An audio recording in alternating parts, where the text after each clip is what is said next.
Hallo ihr Lieben, herzlich willkommen bei uns im Gartengemüsekiosk und herzlich willkommen im neuen Jahr 2022. Frohes Neues! Und wir starten auch direkt mit einem neuen Videoformat. Wir haben vor, jeden Monat ein Video für euch zu veröffentlichen, wo wir euch zeigen, was wir ernten, was wir pflanzen und was wir säen.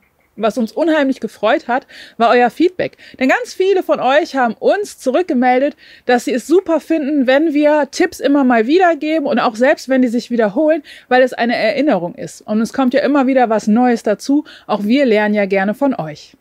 Was wir uns bei diesem Format gedacht haben, sind verschiedene Punkte. Zum Beispiel, wenn wir ernten, möchten viele von euch auch immer wissen, wann habt ihr es denn gepflanzt, wann habt ihr es denn ausgesät? Und genau das werden wir euch bei den Ernten auch erzählen. Auch immer wieder ist die Frage, wann pflanze ich denn mein Gemüse? Natürlich ist es unterschiedlich. Je nachdem, wann ich gesät habe, wo ich wohne, wie die Wetterbedingungen des Jahres sind, ist natürlich auch der Pflanzzeitpunkt unterschiedlich. Wir werden euch dieses Jahr mitnehmen und euch zeigen, wann bei uns was in die Erde kommt. Und was natürlich auch nicht fehlen darf, ist das Aussehen. Wir haben einige Videos dazu schon gemacht und die verlinken wir auch immer wieder gerne. Aber in dieser Videoformatreihe dieses Jahr möchten wir euch auf jeden Fall noch zumindest die Erinnerung geben, was bei uns in dem jeweiligen Monat ausgesät wird.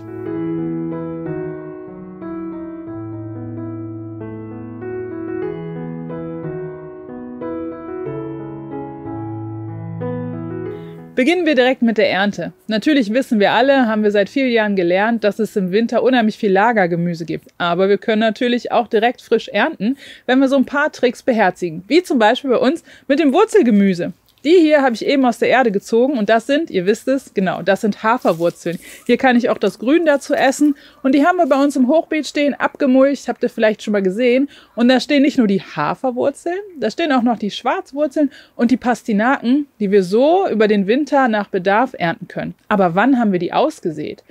Ausgesät haben wir dieses Wurzelgemüse im April bis Mai und natürlich in Direktsaat, wie das für Wurzelgemüse so üblich ist. Aber nicht nur dieses wunderbare Wurzelgemüse kann ich jetzt ernten, sondern eben auch die Möhren. Möhren stehen bei uns genauso im Hochbeet abgemulcht, auch die ernten wir nach Bedarf. Die könnte ich natürlich auch in Sand zum Beispiel einlagern und als Lagergemüse wieder hervorholen. Aber warum soll ich das machen, wenn ich die auch einfach im Hochbeet stehen lassen kann und nach Bedarf eben einfach ernte?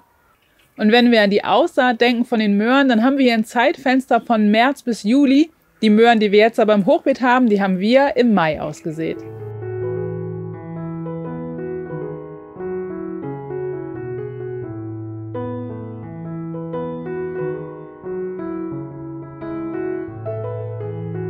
Kommen wir zum nächsten wunderbaren Gemüse, was wir auch im Winter beernten können. Wir sind da beim Zwiebelgemüse. Es ist frosthart, dennoch ernten wir vornehmlich an den Tagen, wo es nicht frostet, also wo wir keinen Frost im Garten haben, da können wir es viel besser ernten und haben da auch keine Schäden an den Gemüsepflanzen. Und zwar spreche ich hier ganz konkret von der Lauchzwiebel und vom Winterporree. Die Lauchzwiebel ist nicht nur winterhart, die ist auch mehrjährig. Das heißt, die können wir auch einfach stehen lassen, die können wir später teilen, die können wir umsetzen, die ist richtig flexibel. Und das besonders Schöne ist, wir können sie auch im Winter beernten. Natürlich, klar, ist sie nicht so super schön wie jetzt zum Beispiel im Frühjahr von ihrem Grün her, aber macht nichts. Wenn ich im Winter auf der Suche bin nach frischem Gemüse, freue ich mich auch über die, wenn ich da ein paar Teile rausnehme, die ein bisschen schäle und frische Lauchzwiebel aus meinem eigenen Garten ernten kann. Wann wird sie ausgesät? Hier haben wir ein Aussaatfenster von Januar bis Juli und wie gesagt, wenn ihr sie einmal im Garten kultiviert habt, dann könnt ihr sie ganz lange bei euch halten. Die Pflanzung von der Lauchzwiebel erfolgt ungefähr 6 bis 8 Wochen nach der Aussaat. Da kann man je nachdem, wann man ausgesät hat, schon mal so ein bisschen überblicken, wann es Platz im Beet braucht. Das nächste Gemüse, das Zwiebelgemüse, was ich eben angesprochen habe, das ist der Winterporree. Winterporree ist frostfest, kann im Winter geerntet werden, ist super, aber muss natürlich auch schon recht früh ausgesät werden. Wir sehen ihn aus, April, Mai ungefähr, wobei ehrlich gesagt sogar lieber im April, denn Winterporree braucht eine ganze Weile, bis er schön ins Wachstum kommt, bis wir ihn dann auch später beernten können. Die nächste Frage ist dann, wenn wir den Winterporree ausgesät haben, wann pflanzen wir ihn denn? Bei uns im Garten hat es sich so etabliert, dass wir ihn regulär nach der Ernte von den dicken Bohnen pflanzen. Das ist bei uns meistens Ende Juni, Anfang Juli. Dann sind die dicken Bohnen abgeerntet und in dieses Beet kommt dann bei uns der Winterporree hinein.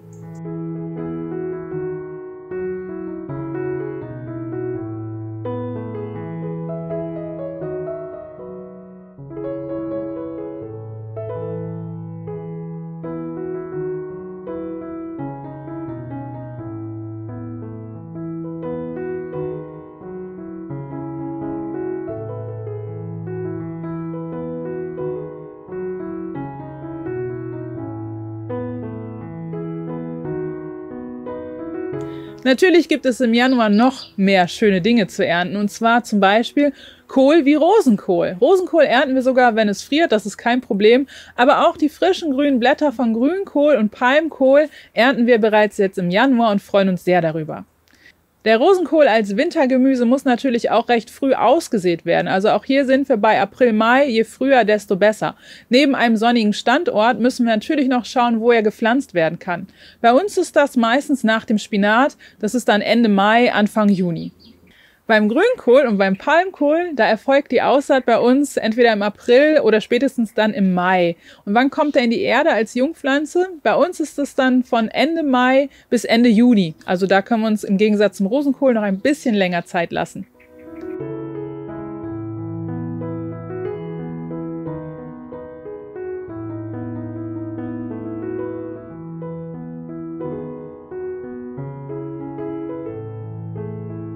Im Januar beernten wir natürlich auch gerne Blattgemüse wie Salat. Zum Beispiel den Klassiker, den wir alle kennen, den Feldsalat. Der wird ausgesät von August bis Oktober.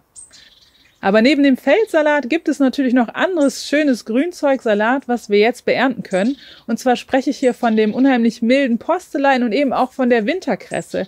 Die werden ausgesät von August bis November und bereichern unser grünes Angebot im Januar auf jeden Fall. Und dann gibt es noch zwei Blattgemüse, die bedingt winterhart sind, aber auch hier uns auf jeden Fall jetzt erfreuen. Zum einen ist das der Mangold, den wir noch beernten können. Da haben wir im August schon ausgesät. Und zum anderen ist es ja der Asiasalat. Da haben wir zwei Varianten bei uns im Sortiment, die wir beide sehr gerne haben. Und auch hier wurde schon ab August ausgesät. Die kann man aber bis in den Winter hinein aussehen. Also wenn ich hier im November, Dezember aussehen möchte, kann ich das wunderbar im geschützten Anbau machen. Gut zu wissen ist, der Asiasalat, wenn es dann mal wirklich kalt ist, der friert außenrum ab, aber das Innere, das Herz, das geht in der Regel nicht kaputt und treibt dann wieder neu aus.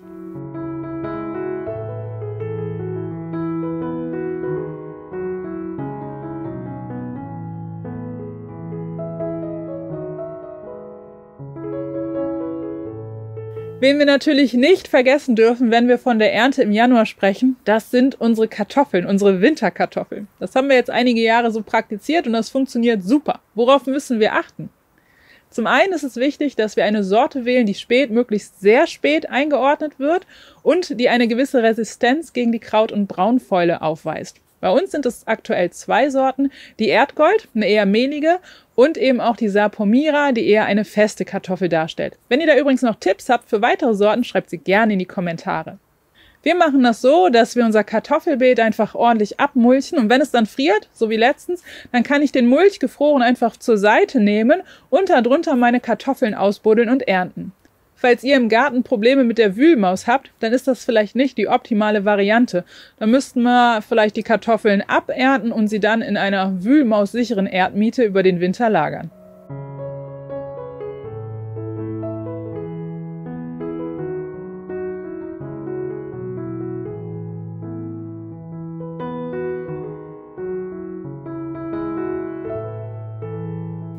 Wir sehen also, im Januar gibt es doch einiges zu tun. Es ist doch eine ganze Menge, was wir hier ernten können. Und wahrscheinlich oder ganz sicher ist das auch nicht alles, was man im Januar so ernten kann. Für uns ist es eine ganze Menge und ihr seht, so richtig Füße hochlegen und nichts tun ist auf jeden Fall nicht angesagt.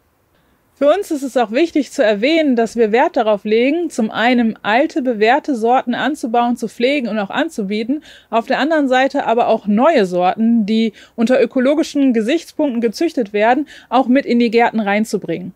Bei uns im Shop, im Sortiment, seht ihr keine riesen Auswahl von einzelnen Gemüsen. Wir haben zum Beispiel nur aktuell 2 Sorten der Möhre im Sortiment.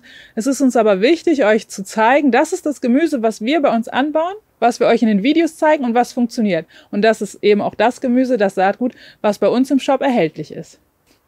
Und wir möchten uns bei euch wieder mal bedanken für euer konstruktives Feedback. Ihr habt euch bei uns gewünscht, dass wir Boxen zusammenstellen, entsprechend der jeweiligen Jahreszeiten. Das ist super, dass wir da nicht selber drauf gekommen sind.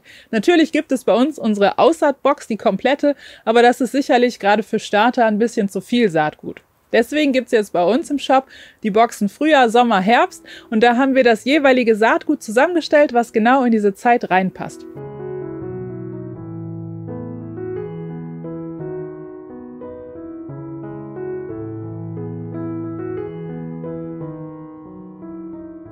Und im Bereich Pflanzen können wir jetzt im Januar auch ein bisschen was machen. Zugegebenerweise nicht ganz so viel wie in anderen Monaten, aber ein bisschen was ist doch möglich. Vielleicht habt ihr bei euch noch Blumenzwiebeln liegen, die ihr im Herbst vergessen habt. Wenn ihr jetzt einen frostfreien Tag habt, steckt sie einfach in die Erde. Alle Male besser, als sie wegzuschmeißen. Und falls ihr vom Herbstknoblauch noch was liegen habt und der vielleicht sogar schon treibt, auch hier, steckt ihn in die Erde.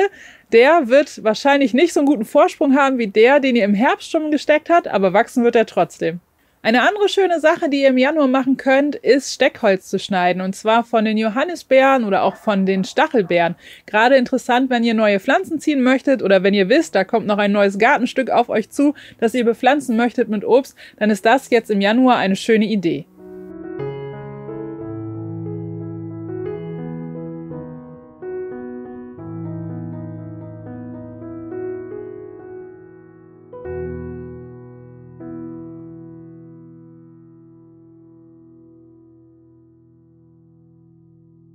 Ihr seht schon, im Januar ist jetzt nicht allzu viel zu pflanzen, aber so ein bisschen was können wir machen. Vielleicht fehlt aber auch noch was ich gar nicht gesagt habe, dann schreibt uns das gerne in die Kommentare unter dieses Video. Vielen Dank dafür. Und nun kommen wir zum nächsten Thema, und zwar zur Aussaat. Ein wirklich sehr detailliertes Video zum Thema Aussaaten, jetzt auch im Januar, haben wir letztes Jahr bereits abgedreht. Das haben wir hier oben für euch verlinkt und auch in der Infobox findet ihr es nochmal, wenn ihr so richtig in das Thema Aussaat jetzt im Januar einsteigen möchtet. Was wir hier jetzt behandeln möchten, sind auf jeden Fall die Saaten, die wir nicht vergessen sollten, und deswegen ist das als Reminder, als Erinnerung zu verstehen. Wir sehen auf jeden Fall jetzt Salate aus. Also ihr könnt jetzt schon aussehen, Salate wie Lollo oder eben auch Batavia und ähnlich andere Blattsalate. Wichtig ist zu wissen, dass die dann hinterher für die Pflanzung im geschützten Bereich gedacht sind. Ebenso wie die Kohlsorten, die frühen Kohlsorten, die wir jetzt auch schon aussehen. Und dazu gehören zum Beispiel der Spitzkohl, der frühe Blumenkohl, aber auch der frühe Wirsing und natürlich auch der Kohlrabi. Bei uns wird auch jetzt schon Zwiebelgemüse ausgesät. Und dazu gehört zum einen der Sommerporree, aber auch die Lauchzwiebel. Ebenso auch die ganz normalen klassischen roten und weißen Zwiebeln werden jetzt bei uns schon ausgesät. Und dann gibt es da eine Zwiebel, die jetzt auch ausgesät wird, bei uns neu im Programm. Und das ist so eine große Gemüsezwiebel. Und die schmeckt recht mild und sogar ein bisschen süß. Kinder mögen die auch ganz gerne. Die haben wir jetzt neu bei uns im Sortiment. Vielleicht habt ihr es ja schon gesehen. Wir haben gestern ein Video hochgeladen aus unserer Serie Grow Veggies, eben genau zu dieser Gemüsezwiebel, wie wir sie bei uns anbauen. Natürlich ist auch dieses Video, wie die anderen, bei uns kostenlos und werbefrei. Ich hoffe, ihr habt Lust, die Gemüsezwiebel mal auszuprobieren.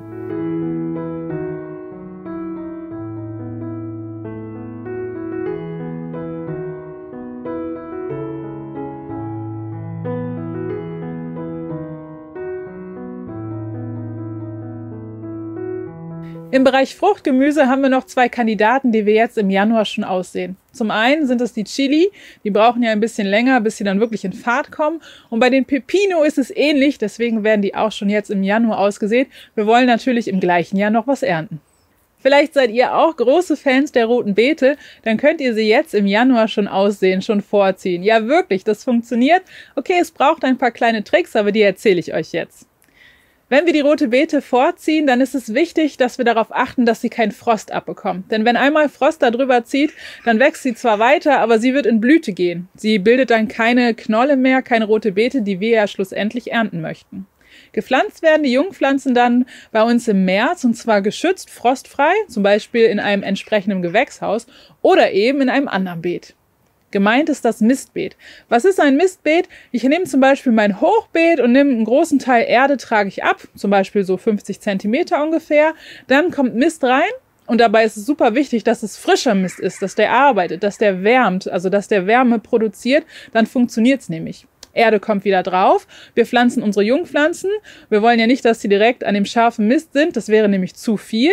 Und was wir dann noch brauchen, sind Abdeckung, zum Beispiel Fließhauben oder eben Frühbeethauben, wie ihr sie von uns kennt. Und dann wachsen sie, haben es warm und im Mai können wir schon rote Beete ernten. Super, oder?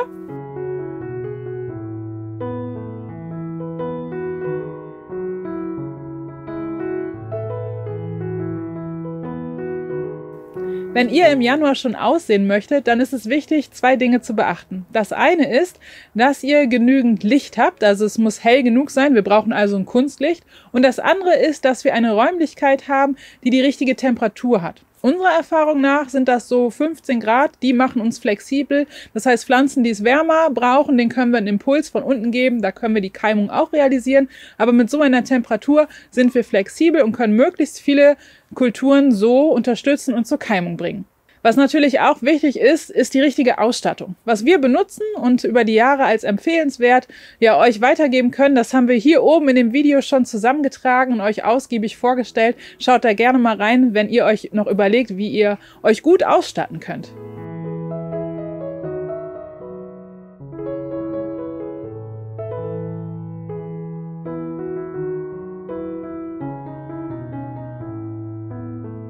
Was besonders wichtig ist, und das nicht nur im Januar, ist, dass wir zum einen wissen, welche Kulturen sehen wir in welchem Monat wie aus und was sind die Keimtemperaturen.